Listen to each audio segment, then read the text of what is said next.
Olá, pessoal. Olá, pessoal. Hoje nós iremos enfocar um momento muito específico, muito particular, dentro do fundamentalismo religioso cristão, dentro desse pensamento fundamentalista, que é essa virada do século XIX para o século XX. É o momento em que esse tipo de pensamento ele começa a se posicionar contrário, não é, a todo um discurso científico. Ele ficou cunhado, esse momento, como o anti-evolucionismo. Por quê? Porque está se referindo, em grande parte, se não no todo, não é, à teoria da evolução de Charles Darwin, publicada em 1859. Pela primeira vez, era sistematizada, não é, uma teoria pautada, respaldada em hipóteses sólidas que ganhavam a aderência mundial, principalmente no âmbito das universidades.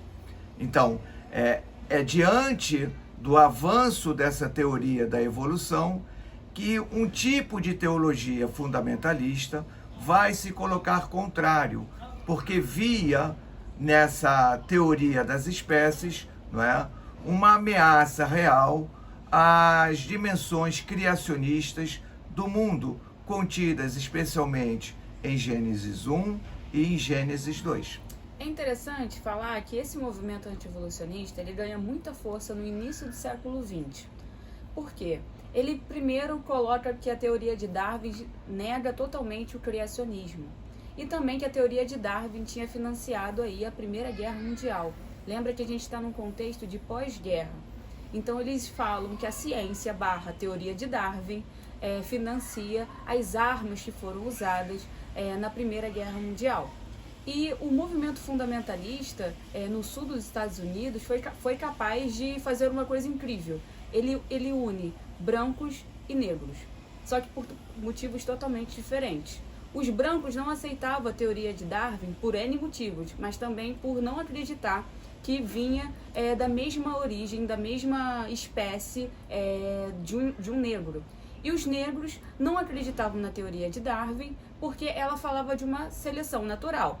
E isso seria aí, eles acreditavam, um motivo para a eliminação de todos os negros. Lembrando que nesse período no sul dos Estados Unidos, estava ali como lei o sistema de lei, o conjunto de leis Jim Crow. Isso é bacana o que a Tainá está falando, né? Porque existia mesmo, pelo menos no ambiente mais sulista norte-americano, a ideia ou o temor desse negro com relação, não é, à ação de cristãos brancos. Não é? Por quê? Porque, de alguma forma, para esses cristãos que são marcadamente racistas, né, eles apoiavam organizações como a Ku Klux Klan. Eles não podiam ver, muitos deles, uma árvore que já imaginavam jogar uma corda e enforcar negros. Era muito corriqueiro, muito cotidiano encontrar negros enforcados nessas regiões mais ao sul dos Estados Unidos. E isso era respaldado por Deus, né? Exatamente, né? Essas práticas eram respaldadas por Deus, mas a teoria da evolução de Charles Darwin, não, essa só podia vir do inimigo, não é, supremo de Deus, isso é Satanás. Há dois aspectos que eu acho que também são bem interessantes de serem destacados, não é, nesse pensamento anti-evolução. O primeiro deles, talvez reagindo em grande parte ao avanço da razão, ao avanço da laicização no mundo nesse final de século XIX, nós iremos ver a produção de encíclicas, né, dizendo que os textos bíblicos seriam sagrados. Não é que nunca tivessem sido pensadas as escrituras como não sendo sagradas. Por exemplo, do século 6, 7, antes da Era Comum, não é? Até ali o século II, para judeus, a sua Bíblia era, sim, textos sagrados. Na medida em que o século IV organiza um conjunto de textos cristãos e dá um nome a esses textos de um Novo Testamento, não é? Estava ali o pressuposto de que ali estava a palavra de Deus, não é? Então, de alguma forma, essa ideia de textos sagrados, textos divinamente inspirados, existiam, mas há uma novidade agora, no final desse século XIX, né?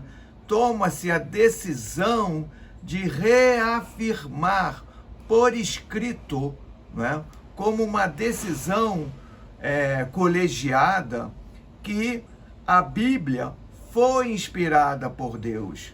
Então, encíclicas foram produzidas nesse sentido. Igrejas protestantes, igrejas evangélicas, tocadas ou não por essas decisões católicas, também vão nesse sentido de reafirmar em congressos, né, de organizações protestantes ou evangélicas, vão se organizar para tomar também essa decisão. Exatamente. A mais famosa de todas é a Assembleia Geral Presbiteriana, de 1910, e que defende aí os 5 famosos pontos dos fundamentos, né, dos fundamentalistas. E também esses evangélicos foram responsáveis aí por comprar e também por produzirem a série The Fundamentals, que roda ali no início do século XX. Outra coisa, não achem que o movimento fundamentalista está preso a apenas uma denominação, como por exemplo a Assembleia Geral Presbiteriana, mas não tem nada a ver. Foram organizados outros fóruns e outras conferências na Igreja Batista, na Igreja Metodista e em tantas outras denominações, como reação aí a essa ideia moderna que também estava impactando a teologia. É importante lembrar que, meados do século XIX, nós temos a escola teológica alemã levantando a bandeira de que a Bíblia é literatura.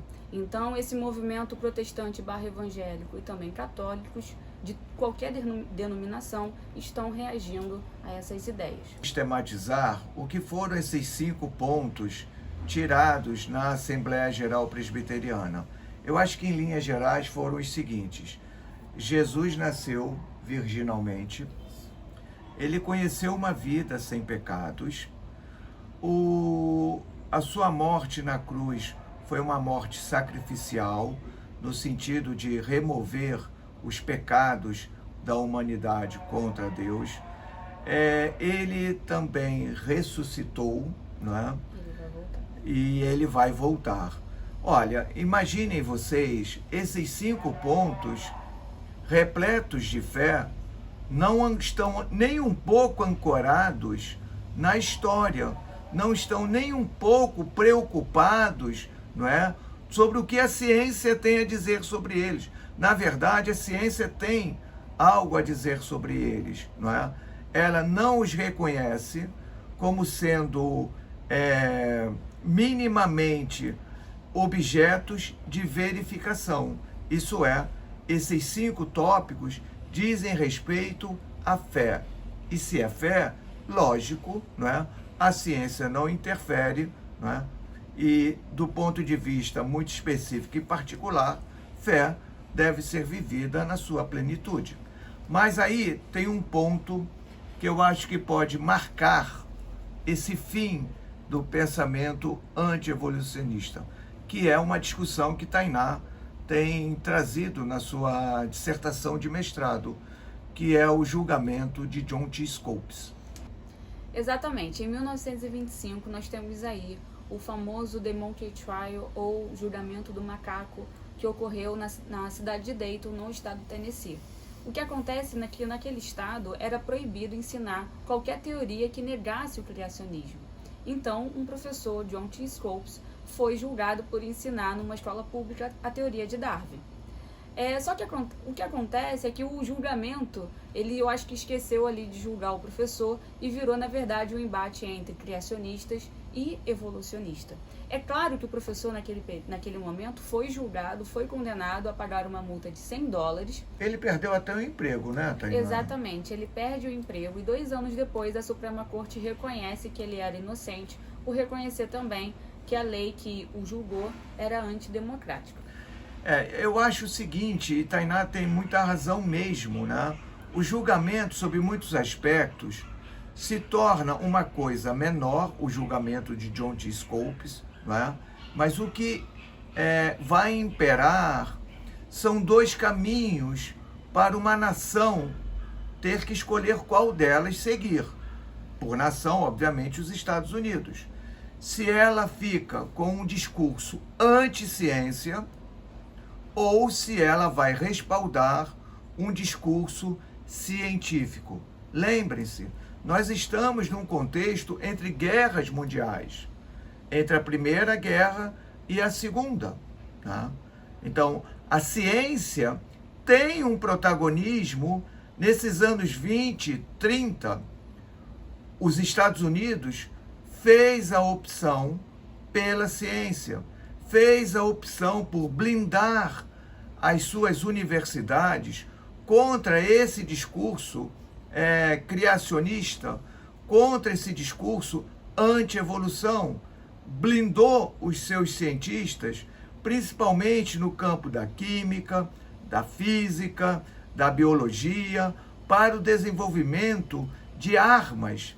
Era isso que a Europa estava fazendo nos anos 20 e 30. Nos anos 30, nós já temos, não é, o fascismo na Itália e o nazismo na Alemanha. Esses estados estão se armando. Os países europeus que não estão sendo tão impactados, não é, por esse debate absolutamente antiquado entre criacionismo e evolucionismo, esses caras estão fazendo suas pesquisas, não é? Principalmente na área militar. E os Estados Unidos se via nessa encruzilhada. O governo americano blinda as universidades, não é?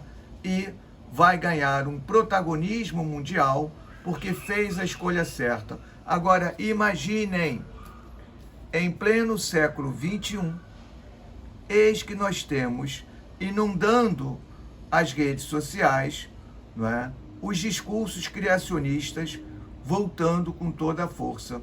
Há quem diga aí dentro desse discurso criacionista, não é, que os chineses conviviam com dinossauros. Porra, pode dar certo um país como o nosso pensando assim? Bom, mas isso fica para o nosso próximo encontro. Tchau, tchau. Até lá.